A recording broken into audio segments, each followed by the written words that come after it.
How dare you not call Claressa Shields the greatest woman fighter of all time, and you call the best active fighter pound for pound?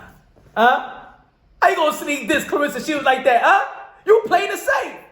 You play the safe because you about to interview Laila Ali. Huh? Oh yeah, that's what it is. You play the safe, huh? You like, I got Laila coming through. You know what I'm saying? I got the pioneer. I got the daughter of the legend. You know what I'm saying? I can't be calling her the greatest of all time and then have Laila Ali. You know what I'm saying? That shit, Laila Ali probably ain't even want to do the interview and stuff like that. I got to play it safe. Damn it, you know how women get. Hey, yo. Shout out to Shannon Sharpe. Shout out to the interview and stuff like that. You know, they discussed things that we already knew about Claressa Shields. And shout out to Claressa Shields again. One of the greatest that ever laced them up.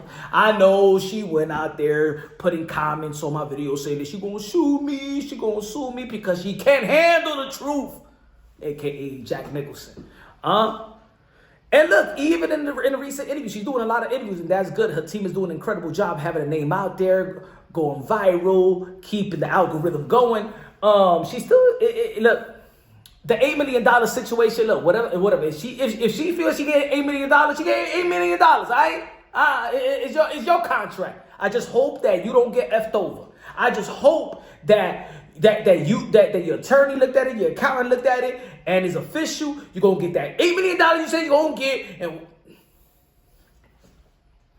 anyway, but yeah, she was discussing also about traumatic experience when she was a child, and that's unfortunate. You know what I'm saying? That's nothing to joke around with. And I hope that person got dealt with. She said that a bunch of family members dealt with the person, the man that sexually abused her when she was 5 years old. I don't wish that on nobody. I don't wish that on no little girl, no little boy as well. I don't wish that on nobody, man. I think the worst human beings in my opinion is pedophiles, it's pedos, for real. The worst human beings. One of my cousin's daughter. And I say this a personal story to really humble this video and stuff like that, because I don't like to play around with it, and it really gets me a little bit of emotional, but get me angry at the same time. But I share this experience. Rest in peace, Precious Wallace. That's my cousin's daughter, my little cousin, 11 years old. And you could Google if you want. Precious Wallace. She got raped and killed by her own uncle, her mother's uncle. You know what I'm saying? Out there in Boston. Scumbag. Really one of the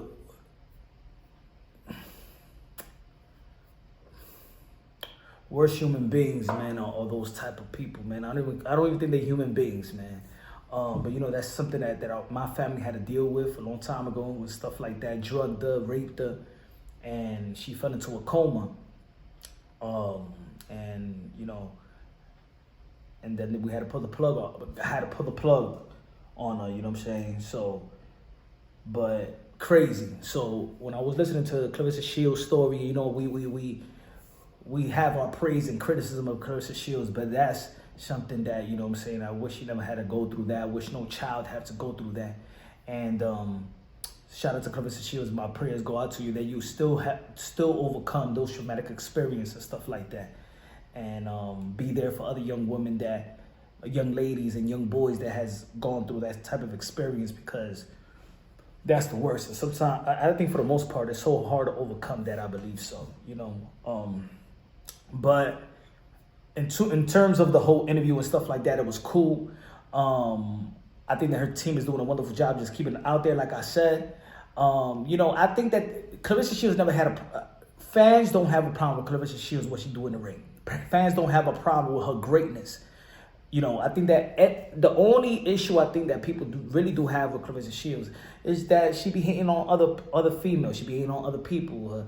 Her attitude, her toxic deliveries, for the most part, when she's talking about people in the sport of boxing. And I've talked to a lot of people in the industry, the sport of boxing, promoters, media people, and promotional companies. A lot of people don't like the way that she expressed herself. I think she thinks that everybody that that everybody's against her. You know what I'm saying? Maybe she came up with that mindset coming up and her and the trauma, right? Or family trauma, like she feels like everybody's against her, that she's not important and stuff. And then she fought her way through all of that. And now, she is getting the praise for what she does. She is getting the praise. But I think that, she always feel like she's getting disrespected. But then but she got to look at herself in the mirror also. Like she disrespect and don't value what the other woman truly is genuine is doing in the sport of boxing. Because I see a lot of women do support her, and she backhanded compliments to other ladies. If the other ladies in the sport of boxing is getting praised by a large population of boxing fans, they not the greatest. They don't get the numbers. I got all the numbers. I get the pay-per-views. I'm the one that's putting at the end of the day, all y'all women is uplifting women boxing together, and it seems like when Claressa Shields is not the spearhead, is not getting the ultimate attention, the primary attention, and someone like Amanda Serrano gets, or Katie Taylor gets it, she feels a certain way. She feels like it seems like she wants everybody to pop her ass pimples and stuff like that. And I think that just attitude, character flaws, and that she need to work on. Like we all need to work on, right? Sometimes we have some character flaws and stuff like that. We don't have the people to tell us that, the negative things about us and things of that nature. But I do think that Shannon Sharpe is trying to keep it safe. A little sneak diss or just don't want to really rub other fighters the wrong way, so we can keep all options open and all opportunities of interviewing other ladies and stuff like that. Christy Martin just dropped a movie. Shout out to Christy Martin. Shout out to all the ladies, man. Amanda Serrano, Katie Taylor, Alicia Baumgartner, Ann Wolfe, Shadeja Green. Tune in today. Matter of fact, today, 1:30 p.m. Eastern time, I'm interviewing Shadeja Green, and I believe that Shadeja Green should be the next opponent for Claressa Shields. We're talking about, the money that she's making. We're talking about that deal, right? Regardless of the deal, you know what I'm saying? In the end of the day, the boxing fans want to know who's in that deal, who you going to fight. Because at the end of the day, the business handlers need to make their money up, right? They need to get the revenue and stuff like that. And we don't see these opponents. The only opponent that I see for Claressa Shields right now, realistically, is Shadeja Green. That's the number one priority. A rematch with Cruz Jorn, a rematch with Savannah Marshall. If she want to go down in weight, I think right now is the best opportunity to do so and give back to the people that actually gave you that contract, so they could see the revenue and of it. You know what I'm saying? Reciprocate that support right back to them by coming down in weight and fighting these type of names that's really going to get their money. They're going to get good revenue out of it, right? So, but good interview by Shannon Sharpe. I don't think that we saw anything. We found anything new about her. I know the story. We know the story already. Olympian, coming from the mud and all that stuff. And now it's to see her, really be more of an inspiration and motivation to the young up and coming ladies that's coming up in the sport of boxing or in the combat world. Let me know what y'all think. Y'all already know, man. God first, everything second. Fight plus survive equals true champions. We're brothers and sisters, sons and daughters of the Most High. The best investment you can make in your life is have God in your heart. Y'all already know this is Punch on Boxing, aka Mr. Mojo himself.